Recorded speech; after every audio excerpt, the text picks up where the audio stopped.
Hello everyone, সবাই কেমন আছো? আশা করছি সবাই খুব ভালো আছো। এটা কিন্তু দুর্গাপুজোর ঠাকুর দেখতে যাওয়ার একটা পার্ট।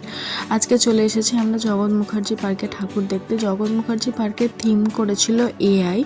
তোমরা পুরো ভিডিওটা দেখতে থাকো, তোমাদের কেমন লাগবে তোমরা কিন্তু আমাকে অবশ্যই জানাবে। তো দেখো রাস্তা দিয়ে যাচ্ছি আমরা এখন। আর রাস্তাঘাট তো কলকাতা মানেই পুরো পুজোর সময় কলকাতা পুরো আমাদের সেজে ওঠে। তো দেখো সেরকমই একটা সেজে ওঠার একটা মানে সিন তোমাদেরকে দেখালাম বলতে গেলে। তো দেখো এখানে জগৎ মুখার্জি পার্কে ঢুকতে গেলেই না একটা ডান দিকে পড়বে একটা মানে বড় দুর্গা মন্দির আর কি। তো ওটা পেরিয়ে এরকম বাসের ব্যারিকেড পেরিয়ে আমরা এবার যাচ্ছি ভেতর দিকে। এটাই আগের বছর করেছিল মেট্রো, মানে কলকাতা মেট্রো, হাওড়া মেট্রো করেছিল। তো দেখো এআই এর ভেতর ঢুকলাম, তোমরা পুরো ভিডিওটা দেখতে থাকো, তারপর ফিরে আসছি।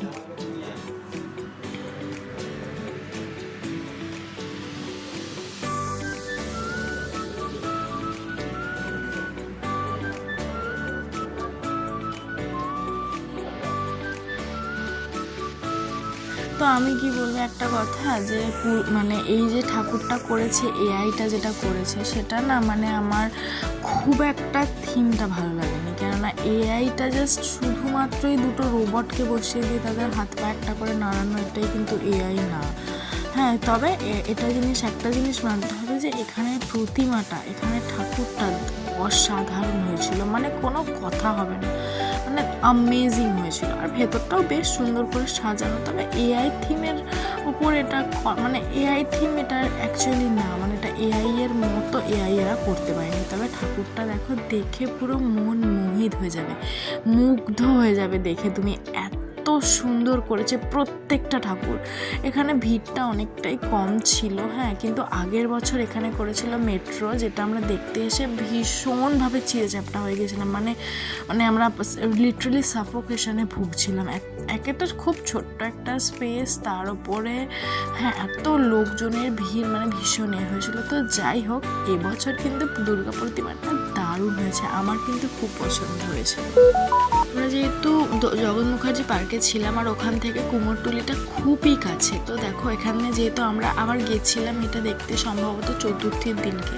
তো চতুর্থীর দিনকে তো দেখো সবাই ভিড়, মানে কলকাতায় চতুর্থীর দিন থেকেই সেজে উঠেছে, যেহেতু কুমোরটুলির পার্কের সামনে, মানে কুমোরটুলির সামনে আর কেউ জগৎ মুখার্জি পার্কটা। তো অনেক প্রতিমা নিয়ে যাচ্ছিল মণ্ডপে, সেটা আমরা মোটামুটি দেখতে পাচ্ছিলাম। আর এখানে আমরা আরও একটা ঠাকুর দেখতে চলে এসেছি, সেটা হচ্ছে কি মানে কুমোরটুলি পার্কের ঠাকুর। এটাও অসাধারণ করেছিল, হ্যাঁ, লাইটিং ফাইটিং খুব সুন্দর। আর ওখানে যেতে যেতে একটুখানি আমরা খেয়ে নিলাম ঘটি গরমটা, আশা করছি তোমরা সবাই জানো, ওটা আমাদের খুব ভালো লাগে খেতে।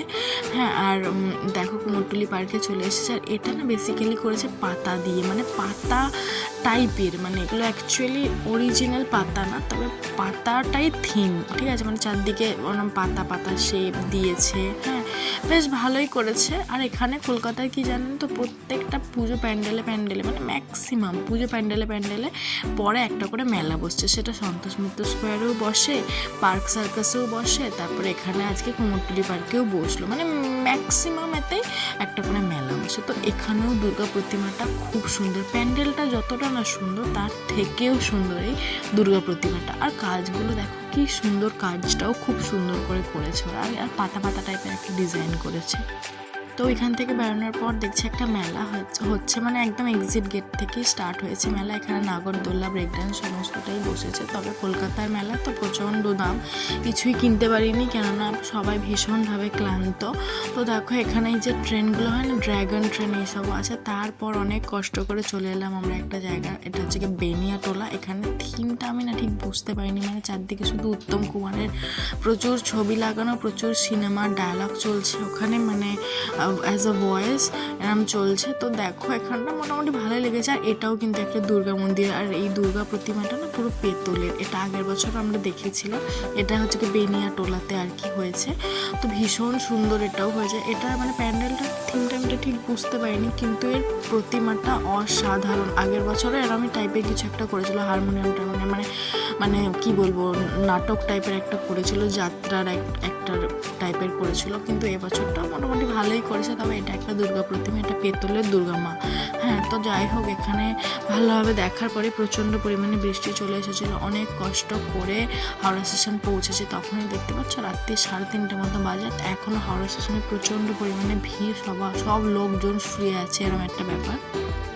আমাদের যেহেতু ট্রেন ধরতে হবে সেই কারণে আমরা তাড়াতাড়ি করছি যাবো আর কি। আর ট্রেনটা দিয়েছে সেই 13 নম্বরে, মানে তাড়াতাড়ি করে আমাদের যেতে হবে। তো 13 নম্বরটা কাছাকাছি। তো দেখো সবাই খুব হাঁটছে, এখানে সবাই রেস্ট নিচ্ছে, সবাই শুয়ে পড়েছে, কেউ যাদের অনেক রাত্রে ট্রেন আছে বা কিছু। তো দেখো এখানে অনেক দৌড়াতে এসছি আমরা ট্রেনটা ধরবো বলে, মানে ভীষণ করে। তো ফাইনালি এসে দেখলাম যে ট্রেনটা চলে গেছে, এর পরের ট্রেনে আমাদের আসতে হবে। তো ভিডিওটা কেমন লাগলো অবশ্যই জানো, আমার চ্যানেলটা অবশ্যই সাবস্ক্রাইব করে দিও। বাই।